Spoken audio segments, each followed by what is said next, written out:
రాష్ట్ర పద్మశాలి సంఘం ఎన్నికలకు సర్వం సిద్ధమైనట్లు పద్మశాలి సేవా సంఘం మండల అధ్యక్షులు బూల్ర రాజయ్య తెలిపారు. ప్రత్యేక తెలంగాణ ఏర్పడిన అనంతరం మొదటిసారిగా ప్రజాస్వామ్య రాజ్యాంగబద్ధంగా తెలంగాణ రాష్ట్ర పద్మశాలి సంఘం అధ్యక్ష ఎన్నికలు రాష్ట్ర వ్యాప్తంగా నిర్వహిస్తున్నారు.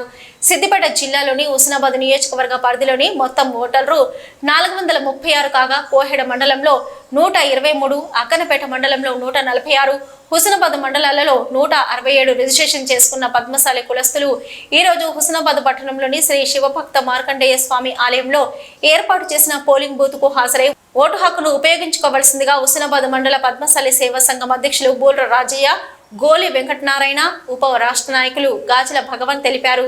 రిజిస్ట్రేషన్ చేయించుకున్న కోహెడ మండలం, అక్కనపేట మండలం, హుస్నాబాద్ మండలంలోని పద్మశాలీలు ఎన్నిక కమిషన్ నిర్ధారించిన 18 రకాల గుర్తింపు కార్డులలో ఏదైనా ఒక గుర్తింపు కార్డుతో ఉదయం 7 గంటల నుంచి సాయంత్రం 4 గంటల వరకు ఓటు హక్కును వినియోగించుకొని రాష్ట్ర పద్మశాలి సేవా సంఘం అధ్యక్షుడిని ప్రజాస్వామ్యబద్ధంగా ఎన్నుకోవాల్సిందిగా విజ్ఞప్తి చేశారు. పోలింగ్ సిబ్బందిగా ఆయిల బాలకిషన్, వింగి మార్కండేయ, కోకుల వెంకటదాసు, గాజల రమేష్ నియమించబడినట్లు తెలిపారు. పోలింగ్ బూత్ లో అన్ని సౌకర్యాలను ఏర్పాటు చేసినట్లు నిర్వాహకులు తెలియజేశారు. తెలంగాణ రాష్ట్ర పద్మశాలి సంఘం అధ్యక్ష ఎన్నికలకు హుస్నాబాద్ మండలం లోపల అక్కనపేట, కోహెడ మండలం సంబంధించినటువంటి ఓటర్లకు ఇక్కడ పోలింగ్ కేంద్రాన్ని ఏర్పాటు చేయడం జరిగింది. రేపు ఉదయం టోటల్ ఓటర్ల సంఖ్య 436. తర్వాత ఇక్కడ జరిగేటువంటి ఓట్ల లోపల కోహెడ మండలం నుండి 123, అక్కనపేట మండలం నుంచి 146, హుస్నాబాద్ మండలం నుంచి 167 ఓట్ల సంఖ్య ఉంది.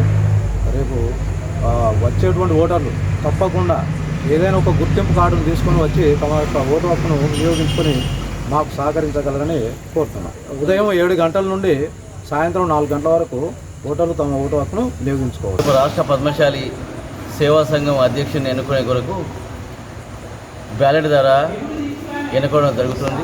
మన తెలంగాణ వచ్చిన నుంచి ఇవరకు నామినేట్ పదవులే తప్ప బ్యాలెట్ ద్వారా ఎన్నికలు జరగలేదు. ఇప్పుడు ప్రప్రథమంగా బ్యాలెట్ ఎన్నికలు జరుగుతుంది. ఈ బ్యాలెట్ ఎన్నికల్లో ఇద్దరు వ్యక్తులు పోటీ చేస్తున్నారు. రాష్ట్ర అధ్యక్షునిగా 2 వ్యక్తులు పోటీ చేస్తున్నారు. సిద్దిపేట నుంచి మన బూర మల్లేశం పోటీ చేస్తున్నాడు. ఇక్కడ హుస్నాబాద్లో మార్కండేయ దేవాలయంలో ఈ ఓటింగ్ జరుగుతుంది. ఈ ఓటింగ్ ఒక హుస్నాబాద్ మండలమే కాకుండా కొయ్యడ, హుస్నాబాద్, అక్కనపేట 3 మండలాలకు ఇక్కడ పోలింగ్ కేంద్రం ఏర్పాటు చేయడం జరిగింది. ఈ హుస్నాబాద్లో మార్కండేయ దేవాలయంలో పోలింగ్ కేంద్రంలో ఈ 3 మండలముల వాళ్ళు ఎవరికైతే ఓటు హక్కు ఉన్నదో వాళ్ళందరూ వచ్చి వినియోగించుకోవాల్సిందిగా సవినయంగా కోరుతున్నాం. మన రాష్ట్ర ఎన్నికల్లో అధిక సంఖ్యలో పాల్గొని మీ యొక్క అమూల్యమైన ఓటును వినియోగించుకోగలరని కోరుచున్నాను. ఇక్కడ హుస్నాబాద్ మండలం, కోయడ మండలం, అక్కన్నపేట మండలం కలిసి ఇక్కడనే మన శివభక్త మార్కండేయ దేవాలయంలో ఉంచినారు. కాబట్టి అందరూ ఇక్కడికి వచ్చి మీ యొక్క అమూల్యమైన ఓటును వినియోగించాలని కోరుతున్నాను. మొట్టమొదటిసారిగా మన తెలంగాణ రాష్ట్ర పద్మశాలి సేవా సంఘం అధ్యక్ష ఎన్నికలు ప్రత్యక్షంగా ఎన్నుకోవడం జరుగుతున్నది. ఇది ఒక మంచి అవకాశం. మన హుస్నాబాద్ నియోజకవర్గంలో కోయడ, అక్కనపేట మరియు హుస్నాబాద్కు చెందినటువంటి రిజిస్ట్రేషన్ చేసుకున్నటువంటి పద్మశాలీలు 436 మంది ఉన్నారు. వారందరూ కూడా తప్పకుండా 100% వచ్చి ఉదయం రేపు ఆదివారం రోజు ఉదయం 7 గంటల నుంచి సాయంత్రం మళ్ళీ 4 గంటల వరకు స్థానిక అంటే హుస్నాబాద్ పట్టణంలోని శ్రీ శివభక్త మార్కండేయ స్వామి ఆలయంలో మీ ఓటు హక్కును వినియోగించుకోవాలి.